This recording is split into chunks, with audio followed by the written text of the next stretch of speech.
माननीय श्री अखिलेश यादव जी ने इस बुलडोज़र कानून का विरोध किया था।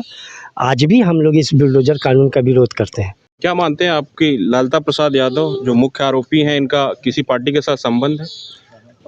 इस समय तो देखिए, जितने भी अपराधी प्रवृत्ति के लोग हैं उनका सीधा भारतीय जनता पार्टी से संबंध है, इसमें कोई दो राय नहीं। अगर भारतीय, तो आप क्या सोचते हो कि आज के परिस्थिति में जो समाजवादी पार्टी का अगर कार्यकर्ता होता, वो इतना दिन दहाड़े लग्जरी गाड़ी से कचहरी में जा सकता था, वो क्या आत्मसमर्पण कर पाता? ये लोग आप सोचते हो कि वो लोग आत्मसमर्पण करने देते? नमस्कार, स्वागत है। मेरा नाम मनीष, आप देख रहे हैं सार्थक न्यूज भारत। इस समय उत्तर प्रदेश की एक ऐसी घटना जौनपुर में जो हुई है, पूरा उत्तर प्रदेश दहल गया है।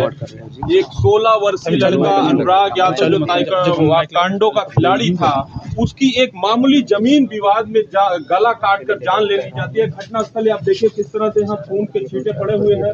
जिस दिन हत्या हुई थी उस दिन 60 परिवार इस गाँव में है, एक भी चूल्हा नहीं जला था। इसी से आप आंकड़ा लगा लीजिए कि कितना मारमहत है पूरा परिवार और पूरा गांव। देखिए, अगर एक किशोर की जो उभरता हुआ ताइक्वांडो का खिलाड़ी था और एक ज़मीनी विवाद के कारण इतना विभत्स तरीके से उसकी हत्या कर दी जाए, तो निसंदेह रूप से ये बहुत ही दुर्भाग्यपूर्ण है।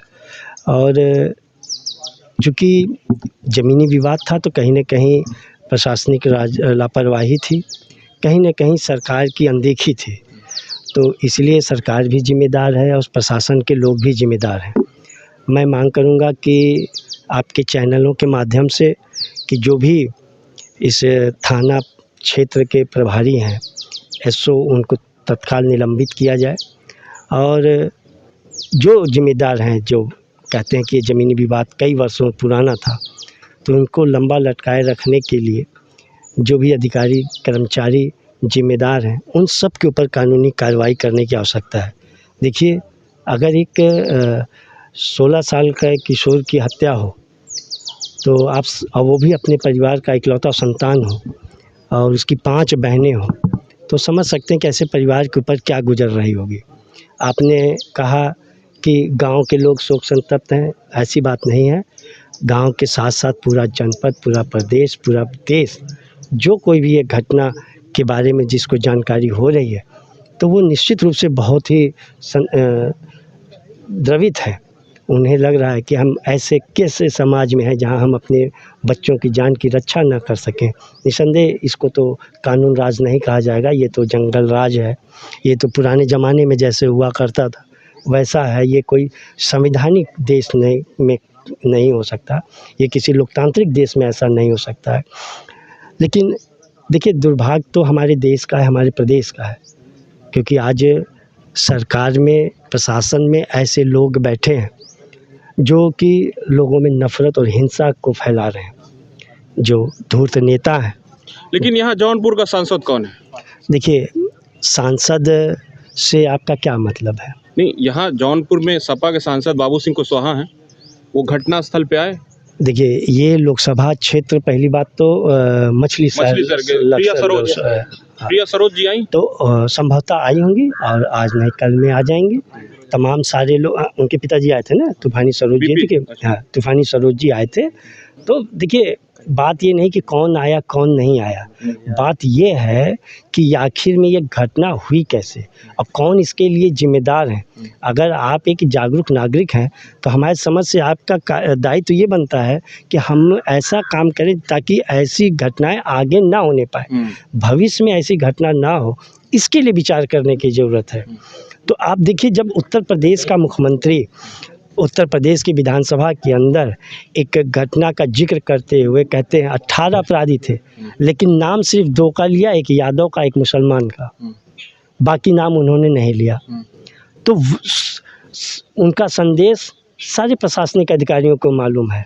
ये चूँकि जात के नाम पे, ये धर्म के नाम पे भेदभाव फैलाने वाले लोग हैं, तो प्रशासनिक अधिकारियों को भी पता है कि जब हम जात के नाम पे भेदभाव करेंगे, धर्म के नाम पे भेदभाव करेंगे, तो ये जो योगी सरकार है, जो भाजपा की सरकार है, हमें प्रमोशन देगी, हमें आगे काम करने के लिए मौका देगी।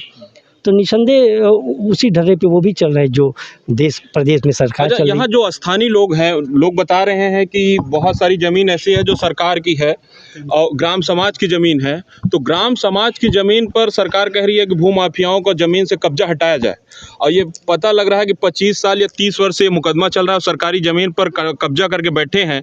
तो स्थानीय प्रशासन की भी लापरवाही मानी जाएगी।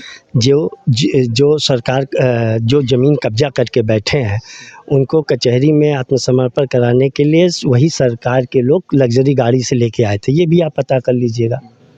और मैं नहीं कह रहा हूँ, इस पीड़ित परिवार के जो एक बहन है उसका मैंने वीडियो देखा जहाँ वो खुलेआम कह रही है कि मेरे भाई का सर कटा लाश पड़ा हुआ है और पुलिस और प्रशासन के लोग चाय और बिस्कुट के लिए परेशान थे। अच्छा, ये भी था, मतलब संवेदनशीलता की हद हो गई। तो आप इसीलिए तो मैं कह रहा हूँ कि इनको न्याय कहाँ से मिलेगा जब वो हमारा ये कोई हमारा कोई राजनीतिक मामला नहीं है। ये मैं आरोप नहीं लगा रहा हूँ, ये उस जो अनुराग यादव है उसकी बहन ने ये आरोप लगाया और मीडिया में सबके सामने है। अब सर एक सवाल रहेगा कि सबसे ज़्यादा उत्तर प्रदेश की सरकार एंटी-टॉलरेंस की नीति पर काम कर रही है। तो वही, और उसी वीडियो में उस बहन ने ये भी कहा कि हम लोग जब भी चाहे 100 नंबर चाहे 112 नंबर पे फ़ोन करके पुलिस को बुलाते थे, चाहे हम बुलाएं चाहे वो बुलाए, पुलिस वाले हर बार पुलिस वाले हमें थाने पे ले जाते थे, उसे कभी नहीं ले जाते थे। अच्छा, अपराधी को नहीं ले जाते, अपराधी को कभी उनके कभी नहीं ले गया। ये उसकी बहन, वीडियो में उसकी बहन ने ये दावा किया। और मैं तो स्पष्ट रूप से मानता हूँ कि ये सरकार जो भारतीय जनता पार्टी की सरकार है ये अपराधियों के सहयोग से चल रही है। जो लोग अपराधी प्रवृत्ति के लोग हैं, जो भ्रष्ट प्रशासनिक अधिकारी हैं, ऐसे लोगों की मदद से सरकार चल रही है और सरकार ऐसे लोगों को तवज्जो दे रही है। अब एक सवाल रहेगा थोड़ा सा, बीजेपी की सरकार 2017 से जब से आई है कह रही है कि एंटी टॉलरेंस की नीति है, या तो अपराधी अपराध करना छोड़ देंगे या प्रदेश छोड़ देंगे। उसमें जो सबसे बड़ा एक्शन लिया कि अपराधी को तो अपराध की सज़ा मिलती ही है, उसकी ज़मीन की भी पैमाइश करके बुलडोजर की कार्रवाई होती है, जो कि सबसे ज़्यादा चर्चा केंद्र रही। कई लोग, यहाँ तक कि समाजवादी पार्टी के मुखिया अखिलेश यादव ने इस पर भी सवाल उठाया कि बुलडोजर की नीति ठीक नहीं है, ठोको नीति है। और इसके बाद सुप्रीम कोर्ट ने उस पर रोक लगा दिया कि बुलडोजर की कार्रवाई नहीं हुई, जैसे बहराइच कांड में भी नहीं हुई है। तो अब यहाँ पीड़ित परिवार मांग कर रहा है कि बुलडोजर की कार्रवाई हो। तो अब आप इसको किस तरह से देख रहे हैं कि बुलडोजर की कार्रवाई हो या कैसे हो पाएगी? देखिए, अच्छा हुआ कि आपने ये सवाल किया।